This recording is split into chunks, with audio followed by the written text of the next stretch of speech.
I hear voices as part of my schizoaffective disorder, and I have a very interesting relationship with some of them. This person is asking, if you tell them to chill out, do they listen to you?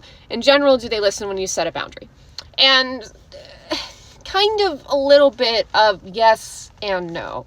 I guess the best way I can do it is to talk about how sometimes when I'm hearing voices and I have a voice pop up, like I'm having a situation where I have to have a conversation or someone has to be there, like I don't have a choice, I'm gonna hallucinate for a while.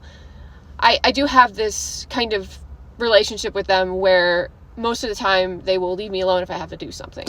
I will still be able to tell they are there, like I could still talk to them and they would respond, but they kind of leave me alone for the most part if I have to do something. Part of that is that I also distract myself, and I can distract myself enough that I can't hear them talking if they're trying to talk, and so there is that element to it as well.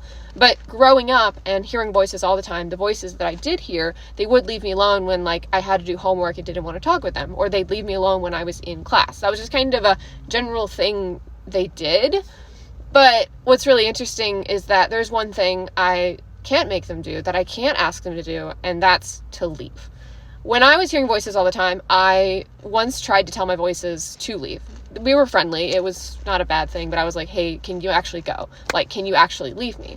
And they couldn't do it. And it was always a very interesting situation for me to be in that predicament. But yeah, that's just how it is for me.